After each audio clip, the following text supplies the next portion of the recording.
committee meeting for the Village of Broadview on February 6th, 2019 at 7:08 p.m. At this time, I will take a roll call. We do it as an introduction. Introduce ourselves. I am Trustee Judy Abraham, the chairman for the Finance Committee. To my left is Verena Horn. Timothy Hicks, Finance Director. Leticia Jones, Village Administrator. Paul Kurtzner, Broadview Police Department. John Tierney, Trustee, Village of Broadview. And Anthony Monks, Fire Inspector with the Fire Department. Okay, thank you. At this time, we'll stand and do the Pledge of Allegiance, please.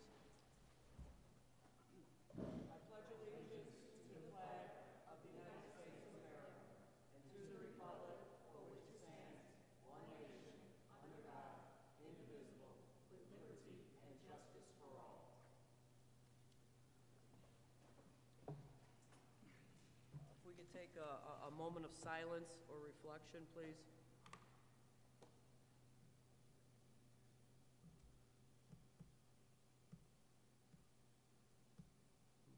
Thank you. Again, I'd like to welcome everyone to our viewing residents at home as well as our residents here in attendance. As you know, with the Finance Committee, we do it as a panel discussion. We're here to provide information. If there is any questions, if we can hold them off to at the end of each presentation, I will ask the residents if they have anything after I ask the trustees. Okay? No, we don't do public comment. We're going to... On the public comment on that item, that's what we're going to be doing tonight. So they'll ask after each presentation. Okay? All right. First item on the agenda is discuss Village Hall renovations and the 911 Center project update. This evening we have Mr. Kurtzner from the Police Department. Good afternoon, evening. Evening. Morning.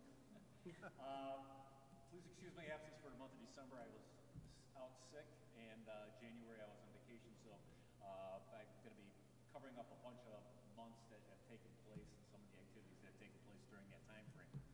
Number one is the addition has been completed and the built-out is done in that area. We have since moved the police department functions into that addition area. So what this means is that we have moved from old building police department area to new building police department area. As of last week Friday, they started the demolition of the remaining old police department activities. So they took out roll call, investigations, some of the interior offices, as well as our basement area, in which they took out our locker rooms. They drilled some cement work in order to allow for some of the drainage systems and problems that we've had previously. Also, before the weather turned bad, they completed the stucco area of our barrel roofing in order to make that look presentable as well. The village side is essentially 80% complete. There's still some punch list items that need to occur on that area as well. On the 11th, so next week, Monday, furniture that's been ordered for the village side will be delivered and starting to be set up. Okay. The communications portion has its floor laid and the radio console set up. They're still waiting for communications lines to be set up concerning the 911 network infrastructure and so forth. We entered into a contract with Comcast for fiber optic delivery between the police department, the Broadview side, to the Maywood side in order to allow for streamlined communications. From that point in Maywood, fiber optic lines will also be ran to the Maywood Fire Department so we can do alert dispatching for their facilities as well. We're still waiting for a lot of our other equipment, the redesign and building of the roll call, watch commander's office, report room, conference room. The very last portion of the entire build will be the council chambers. Right now, they're using the council chambers as a staging area for all the equipment that is being piecemealed. If you think about a wheel, you have a hub. They're using the council chambers as the hub to outwards. The exterior is 90% done, except for the outside lighting, landscaping, and so forth, and we're going to wait for spring for that. We did have some delays as a result of the weather, like everything else. The village was closed on Wednesday, so a lot of our construction crews were not there Wednesday, and we only had half of them there on Thursday as well. Concerning finances for the 911 center, currently, according to my records, which is going to be a little bit different than the finance report because the finance is the ones that actually pay the bills, I just accumulate them. So far, according to my records, we've laid out or quoted or signed off on $8.5 million in contracts. This is for equipment that is yet to be delivered, so forth, and things like that. One thing that did happen is we did sign into a maximum bid contract with Riley Construction, so on the construction side of the aisle.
To look at us,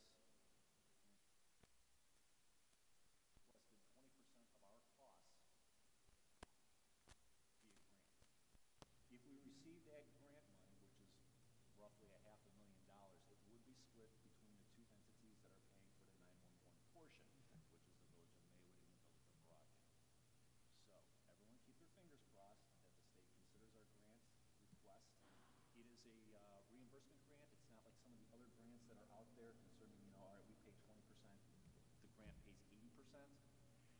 Based on prior grants that the state of Illinois has done for 911 consolidation purposes as well as some other things, they try to make all their children happy. So if there are $10 million worth of grant paperwork that is submitted and there's only $5 million available, they kind of split it up. They give a little bit of preference to those entities that are our size that are kind of struggling versus those of a larger consensus.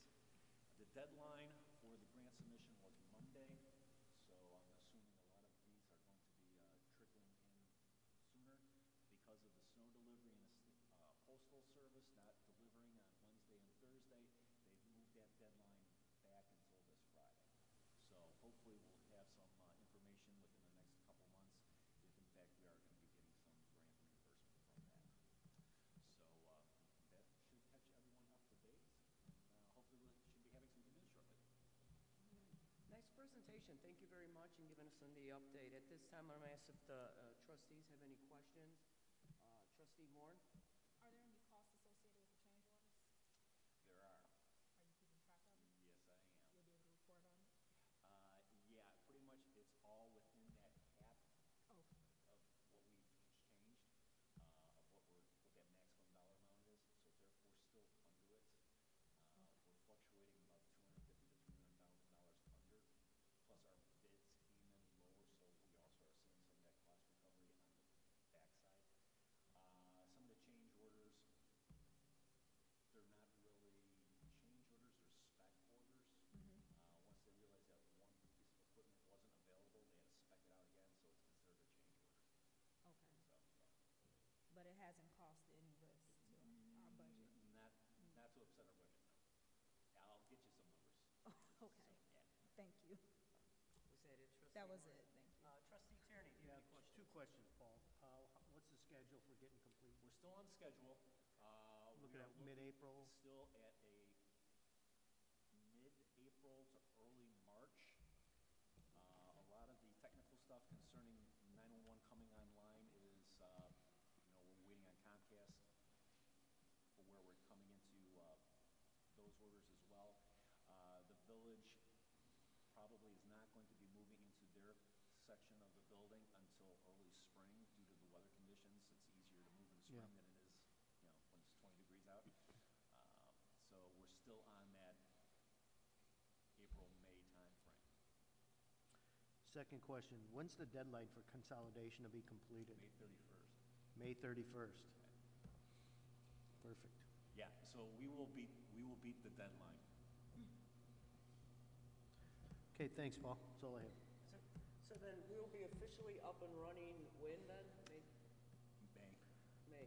Late April, early May. And then Maywood employees then will be here as well, housed at the same time? Is that what they're? Correct. Are they transitioning then? Yeah, I've already started working on preliminary schedules, moving in the consolidation order from seniority because we are actually blending.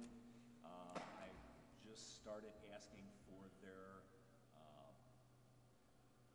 bid picks based on their seniority, between 7 to 3, 3 to 11s, and so forth. Once I receive all those information and that input, which I put a deadline of February 15th on, then I will then turn it over to vacation choices for the remaining portion of the 2019 year. There are some issues, like whenever you marry into a family, Right. they're still going through some union negotiations, so their contract is still up. I'm not really concerned about that because their finances don't affect our finances. Right. It's just a matter of integration of the personnel. How They've many also- personnel are we anticipating from Maywood that's coming over for, 9. 9? Okay. Okay, so we have 9. Yeah, 9 and then our 5, which would be a total of 14. 14. Okay. Good. At this time, I'm going to ask if anybody in the audience has any questions regarding the report by Mr. Kurtzner. Yes, Ms. Redmond, come on, stand up. Excuse me, Ms. Redmond, can you come to the mic so they can hear it and our audience at home can hear it? Yes, yeah. Thank Okay, you. Thank you. Two questions. One regarding the grant that you applied for. Thank you for doing that for us. And what's the timeline? When are they going to be giving it out? I didn't hear the last part of it. Well, they extended the deadline for applications. All right, it was this past Monday, the 4th. Now they extended it to the 11th. You have to give them enough time in order to review it. I'm expecting we should hear something probably around when we become active in May or June. Okay, all right. So give or take a few months from there. Okay, all right, understandable. Now, with the consolidation deadline, as I understood you say, is the end of May. Right. Okay. What about the money coming in from Maywood intergovernmental agreement? So they're paying for their equipment and for whatever they're supposed to be giving us. When will we see some money from Maywood? I'll turn that over to our finance. Okay. So We don't have an exact date, but our attorney has worked with Maywood in terms of providing them with the cost certifications. They want to verify the cost, so which is rightfully so. So we've turned those documents over to them, the invoices, and then once that happens, and there'll be another kind of meeting to discuss, to make sure that, you know, if they have any questions, give them an opportunity to question any of the cost, and then after that they'll deposit the funds in escrow. So we're looking at maybe by the end of March. The end of March? Yeah. Okay, so I understand, and I understand things do go And give or another take. thing too is, So you're talking, at least by September, October, we should be getting some money. So the other thing too is that we want to complete construction as well. So Right. we want to give one payment. So that's the other thing, is that we want to give it an opportunity to see the invoices to date, what's been paid to date, and give verification that we've been invoiced, we've actually paid those invoices. Once they verify that, then once we have final, we're done with construction, we'll have another round of review of invoices, give them an opportunity to review and question, and then after that, they'll, submit the funds. So, but it's basically, they want the building to be done, they want all the costs to be paid for before they submit their So portion they're gonna of it. pay like a portion of that cost, like a 20% of what they owe, or are they gonna pay 100% of what we spent? No, in terms of I understand we're sharing costs with Maywood, okay? What I'm asking is, of the 3 million dollars, I don't know what Maywood's cost is, but are they gonna pay that all, or are they gonna pay a portion, a percentage of it on their first payment? I don't know the exact percentages, but that is the plan, that they will pay what to date, which would be roughly about 70-80% of the total cost. Yeah, some of these costs, like you said, are still trickling in, like the communications portions of it. You'll have a down payment of 30%, and then a substantial completion is this amount, and then final payment is X, Y, Z. And then the attorneys gather the documents, they submit it, and then they'd say, okay, pay us. But Right. that's, So it's more of it's not a question of if the funds are going to be paid, it's just a question of how much of the construction is already completed, what percentage can we expect to be completed in the future, how much of what are we paying, how much is that going toward, right? So we have to be able to verify to them how much of the building is actually complete and how much we're asking to, if we say that 70% of the building is complete and we've been invoiced for 50% of that, then we're giving them an opportunity to verify that 50% and understand that there's another 30% yet to be completed, and what percentage of have we been invoiced. So it's just not a cut and dry. Okay, I understand, and I can always ask for an update, so thank you. Well, yeah, Ms. Redmond, if you're looking for an exact amount, No, I just was curious and about it. that's understandable. I mean, that's a great question and everything. As far as the numbers and what was drawn up in the agreement with the Village of Maywood, we can always get with our attorney on the village side, because he was obviously the one that was involved with that, putting this together. So, obviously by the next board meeting, I will contact our village attorney, Mr. Vaselli, and ask him if there was any, like, you're looking for what, a payment structure, a portion amount, I wanted to know, percentage? because when I asked this question before, we didn't need the equipment to be put in yet. Now it's being put in, and the Okay. consolidation day is May 31st or 30th, whatever it is. I'm just wondering what the payment schedule, and I can wait until the next finance meeting, but that's something I do want to know. No, I'll Okay. definitely get in touch with him regarding that, if there was a payment structure set up, if it was based on percentage and completion, as they're saying, or if there was a dollar amount that they were gonna start, giving to us. So, yes, I will find that out and get the Okay. clarification for you. Okay. Is that all your questions? Yeah, that's it, thank you. Anyone else? Okay, thank you. Next item on the agenda is the discussion of our year-to-date financials. for December of 2018. Is it Mr. Hicks? Yeah, in terms of brevity, I submitted this to the trustees at the last board meeting, and so I just entertain any specific questions regarding the financials, if there are any, since we have a more extended time frame to go over questions instead of regurgitating the report. Okay, that's fine. Trustee Horn, did you have any additional questions regarding what he provided at the last board meeting? No, I don't, thanks. Okay. Trustee Tierney, was there anything? No, I don't. No, I don't. I didn't have anything either. Okay, so I thank you for that. Next item, moving on, we have the discussion of the financial policy, fixed asset capitalization policy. Yeah. Mr. Hicks? So this is come to the this committee for recommendation for consideration. I'll present a detailed policy at the next meeting, but just wanted to give it for discussion. We have a very, very low capitalization policy, and the capital is it 2,500? 5,000. It depends on the item. Yeah. So.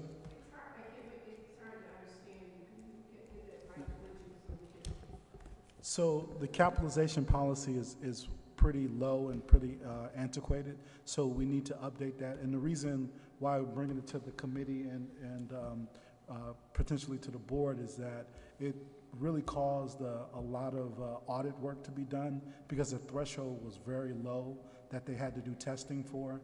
So when you think about, it was about 2,500 because they had, yeah. So for capitalization purposes, to be able to turn a purchase of equipment or anything into a fixed asset, we're looking to up that policy to 5,000 or 7,500, depending on the class of a particular asset. And so there will be a whole revamp of so for a building, this obviously will have a higher threshold, but the majority of the work that was done for this audit was for pulling invoices for 2,500 or above, when that should have been at least $5,000 or $7,500, and that would have reduced quite a bit of work that was done. So that's definitely something that we definitely should consider, and especially considering the 911 center and going forward with any purchase of equipment, it would just have a higher threshold, which means that the effect to the financials would be that instead of larger purchases or smaller purchases that are now being eventually taken out of the financials and capitalized, those expenses would be included within the operating fund, and the larger purchases will either be pulled together to accumulate to a $5,000 or $7,500 threshold, or they'll just be that'll be the effect that we would see a limited amount of invoices, or we would have a higher threshold for what we would actually capitalize, which would have an effect on the financials in terms of seeing a lower expense, because those amounts would be actually going to the balance sheet as assets, as opposed to being shown up as expenses. So with that, I'll just stop and entertain any questions. Trustee Horn, do you have any regarding this? Yeah, can you provide the existing policy? I've never seen it. Yeah, not the whole, just the within the financial statements. There's a footnote that tells what the actual thresholds is for each category of equipment. Okay, so should we be envisioning to see an actual Word document with paragraphs? Yes. Or? Yes. Okay. Yes. Is it a draft already in progress, or? I just wanted to bring it to this committee, Okay. and make sure that was something that we wanted to entertain before I put together the draft. Okay, that makes sense. Thank you. That's all your That's it, questions. thanks. Trustee Tierney, did you have any questions regarding this? No. What he's introducing? We're good? No, I'm good. Okay. Thanks. You were saying there was a change per asset with, because you want to raise it from what, the 2,500, correct? Right. From 2,500. So it's currently at 2,500. Right. Yeah. So like for equipment, It's, yeah, software, anything, Public Works. yeah. It's at a very low dollar amount. Right, that 2,500. So Yeah. you want to what, kind of break it up where some will be 5,000, Yeah, 7,500? so the lowest amount is 2,500. So every category has its own dollar threshold. Okay. But for the lowest amount, it's 2,500. So we would start there with that particular category because the other categories are probably fine, and so that they wouldn't probably need a lot of adjustment, if any, Okay. like for buildings or for land or any things like that. But it's just like computer equipment, just any kind of piece of equipment, period. The threshold is pretty low, 2,500. Okay. Did you want to add anything on, Mr. Hood, at all, from the budget side of it? Well, it's not really the budget side, but it's more, when that plan was established decades ago, Yeah, exactly. things were cheaper.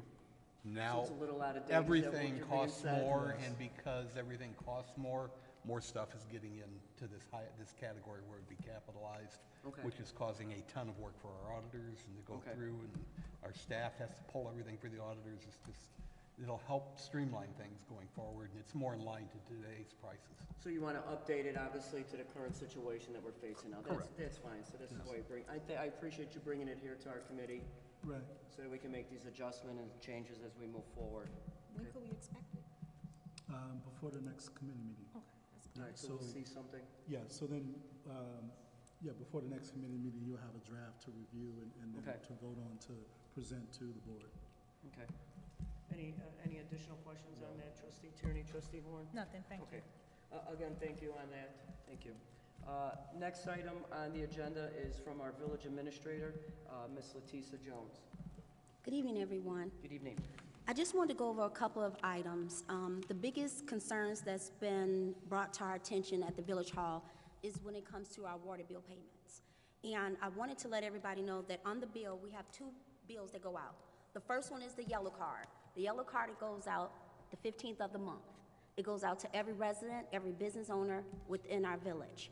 On the water bill, it has when the bill is due, it has what time it's due by, and then it also lets you know you can also pay on our website, which is called epayillinois.com. That's open to you. Of course, the bills are always due the last business day of the month. We accept cash, credit cards, all form of credit card payments, U.S. mail, and also the drop box. Just to let everybody know, the drop box hasn't moved. It's still outside of Village Hall.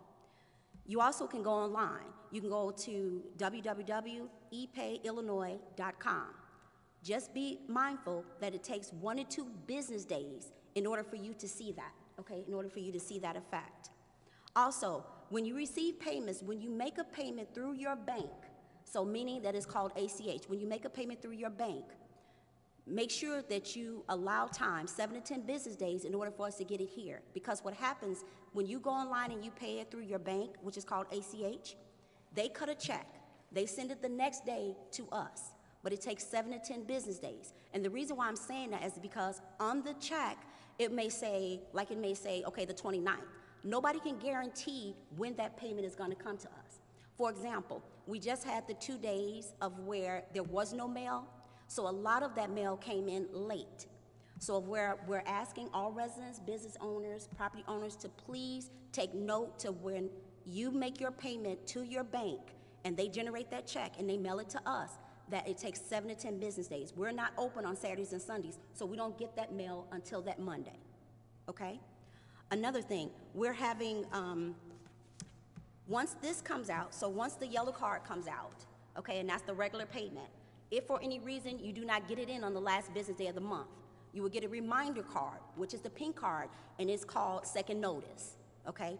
On there of where it states, to avoid shutoff or service, please pay before the actual extended time that we've given. So we give 10 days after the formal bill is due, okay? So I wanted everybody to know that.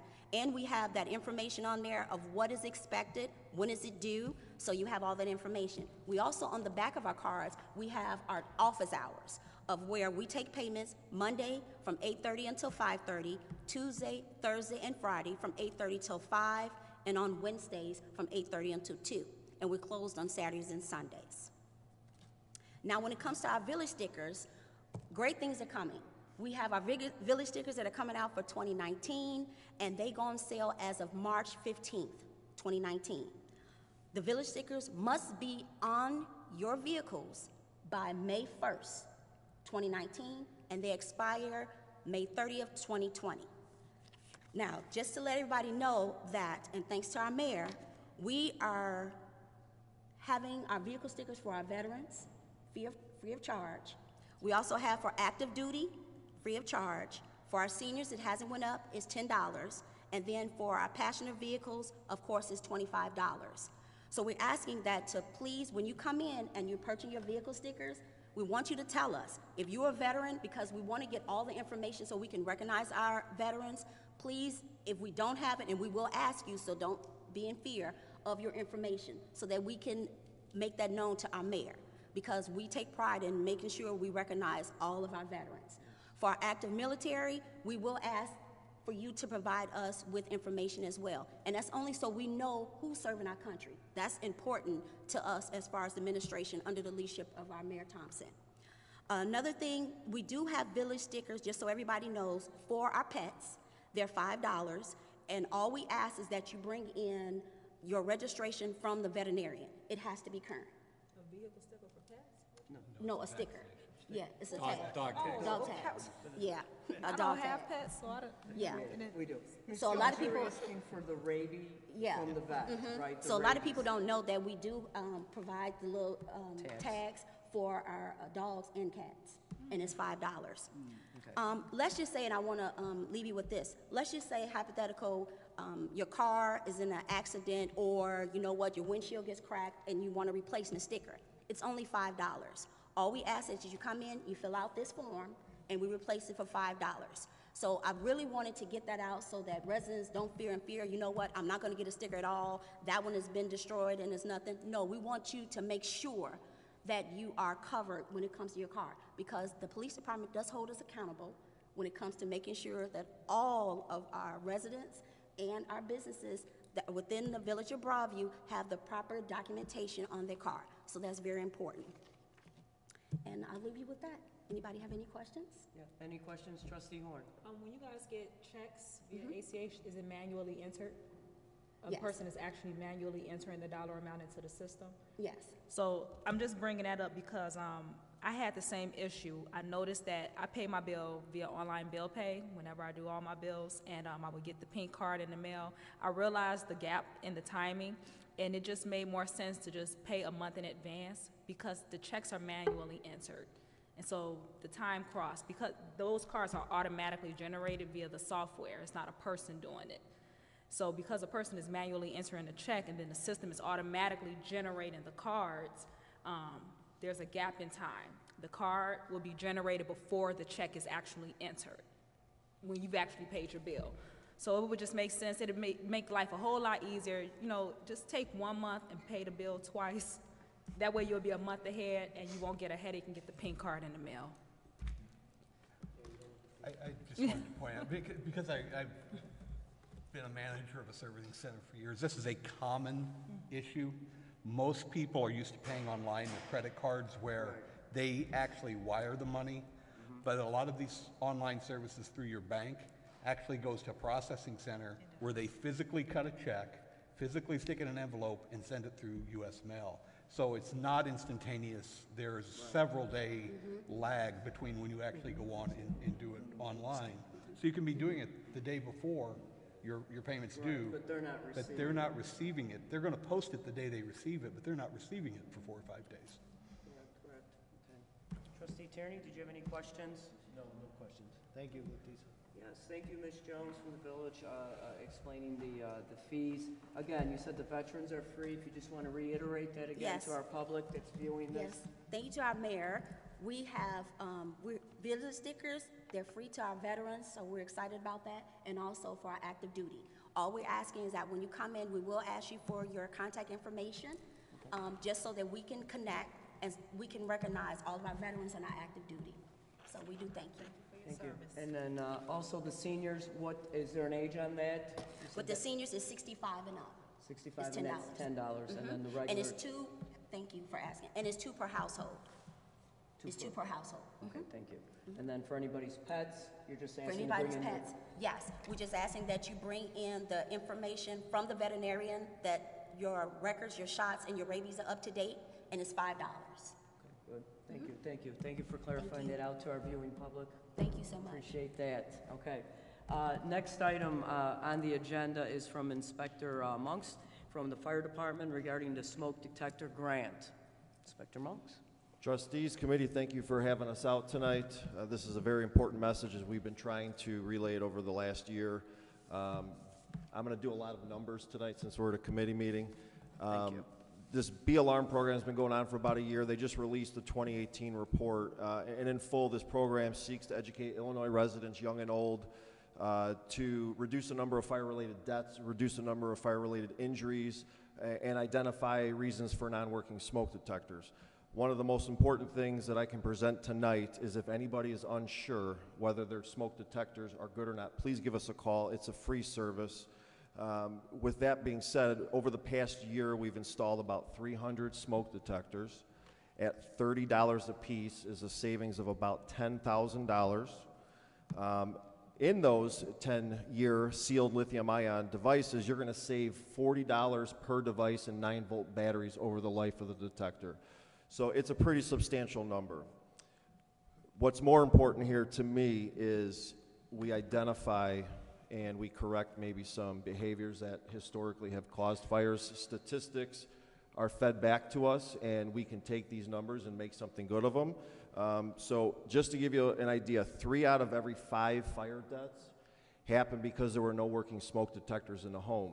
And when I say no working smoke detectors, it could be the battery was missing, the detector was missing, the detector was expired. 10 years are their lifespan, so very important to know that. 35% of all fires are in residential setting, and this is the area of which we're going to be installing these smoke detectors. And we can reduce fires in residential settings by 50% just going over cooking. So I just want to relay to the committee and to any residents in town that this program goes beyond the smoke detectors. It's a fire safety program. It allows us to really come in to see some things that maybe we can modify. And before I leave my visit for every home, I just ask one thing. If at one point in time that you stop and say, hey, I think I remember Inspector Monks saying this to me, I think that's where we start really making a difference. It's our goal, as always, to never have a fire in Broadview again. So thank you so much for your time. Questions? Trustee Horn, any questions? What number to call? Yeah, what's Oh, sure, 708-343-6124, extension 175. You can ask for me, Anthony Monks, and I'm there Monday through Friday.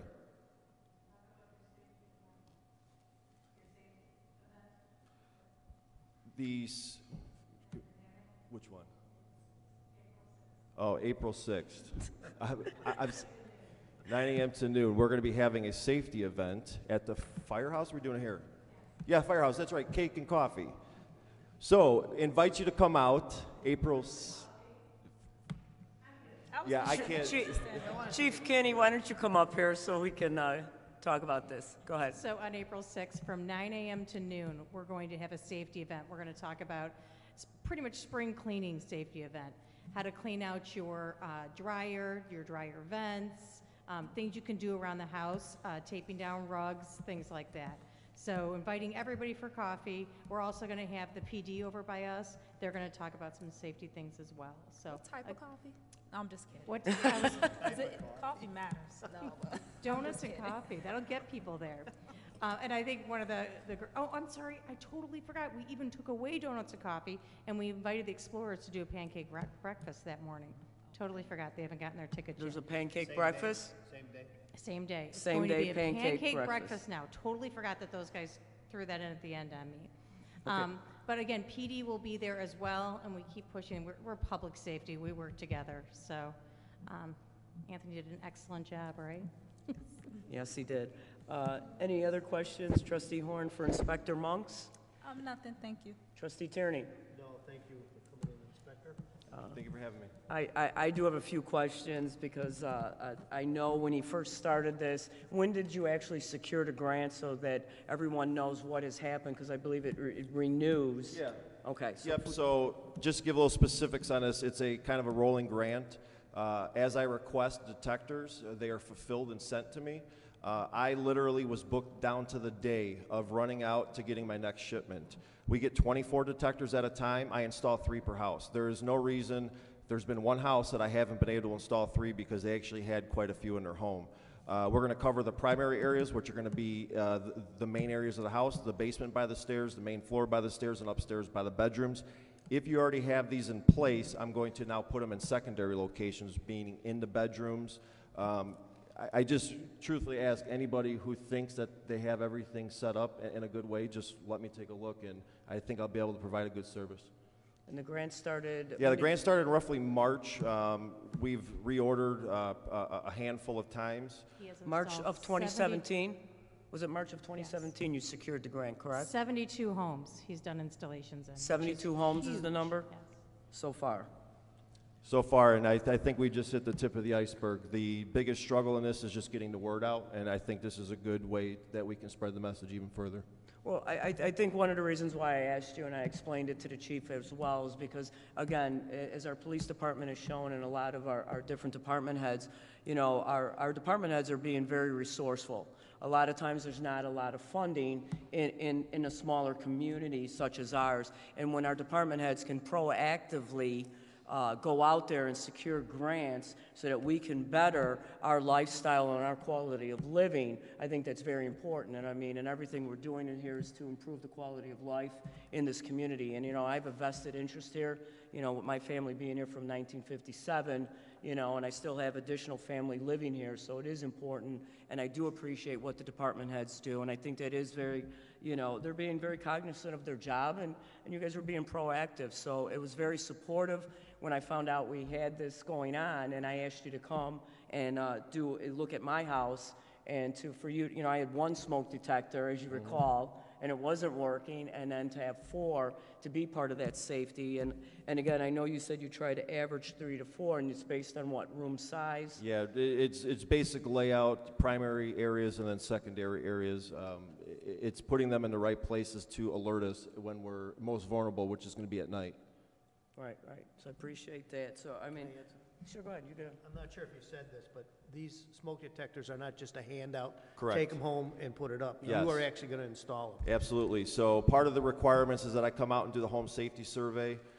That is a non-punitive visit. All I'm doing is I'm looking for ways to reduce your risk. That's kind of a hot word right now, is risk reduction.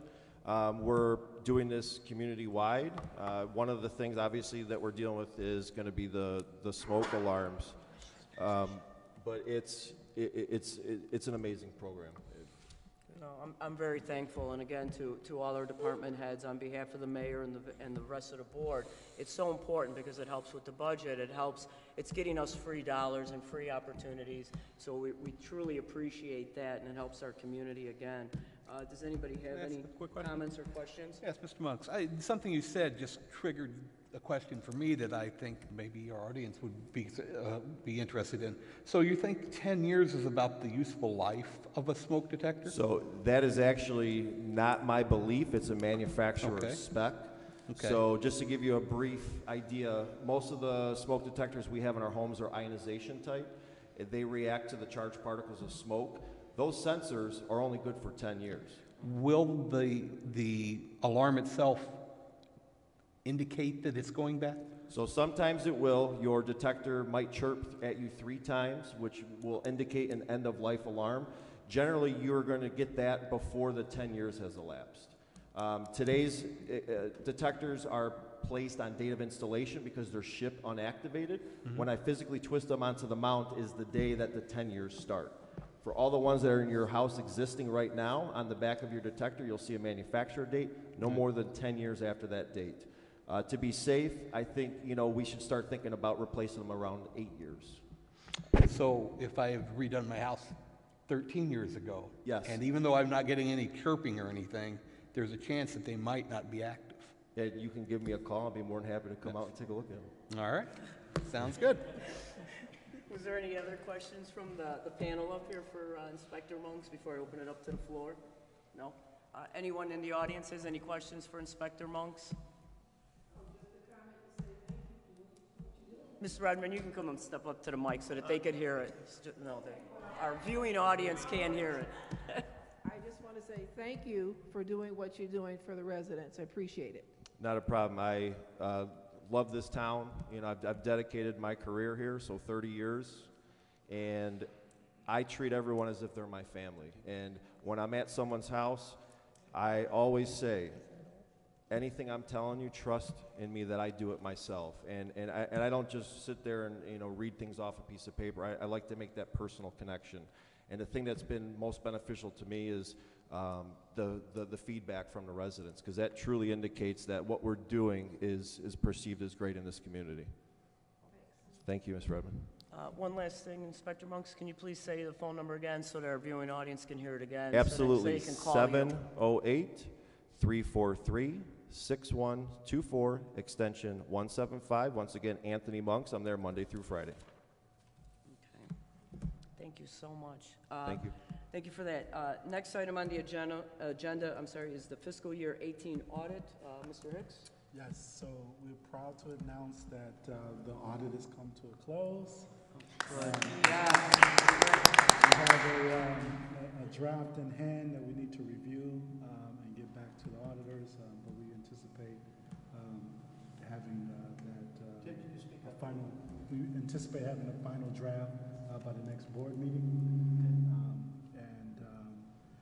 We learned a lot with this particular audit, and we will take some of those learnings and try to do, we will do some process improvements, and we will have an opportunity to continue with some of the great strides that we've made with this administration. So we look forward to presenting that to the full board. Okay, we appreciate that. Any questions, Trustee Horn? Yeah, why don't we just say the audit draft will be available at the next board meeting versus the audit? Is it still a draft? We've received the draft. Oh, we received the draft, okay. Thank you, that was it. So we'll see a copy at the board meeting then? Yeah, so, I mean, typically what you have is that the auditors present it in draft format to give you an opportunity to review it before you have, you know, before they make it final, to make sure that if we have any questions and changes, anything like that, so they present it in a draft form, and then once we get back to them that we approve the draft, then they give us a final copy of the document. I'm looking forward to it, thank you. Any questions, Trustee Tierney, on that, regarding the draft update? I don't have anything. None? No. I don't have anything. Okay. Any questions from the residents regarding the draft? As you know, it's completed. Sorry, Ms. Redmond, got to keep making you get up over here. Not regarding the draft, but I do have a question in terms of finances and just in general, because I know the budget, whatever that's due or whatever. I want to know, do we have the Braga project that's coming, is that going to start in 2020 or 2021? A big chunk of it is this year. Is this year? Is this year, In okay. 2020. It's going to start, and so do we have the 2 million part of our, for that? We've had the funds for several years. We've had it, so Yes, we've got had it in an account that we're just waiting to, Well, yes, Okay. it was moved around last year, but the funds are still there. okay, Yes. just wanted to, that's what I was curious about, since I'm on the Braga Drive, going to Salas And you know, if you will come on February 25th, we're gonna go into details about a Okay, lot I of will it. put it on my calendar. Yeah. Okay, thank you. 7 p.m. This is finance. Anything else we have to cover? We're good, we can adjourn?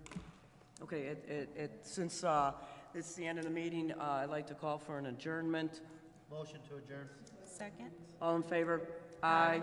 Again, thank you everyone, to our viewing audience as well as our audience here tonight. We appreciate the support and we appreciate you coming out and listening to us. Thank you again, and we'll see you next month. Meeting adjourned.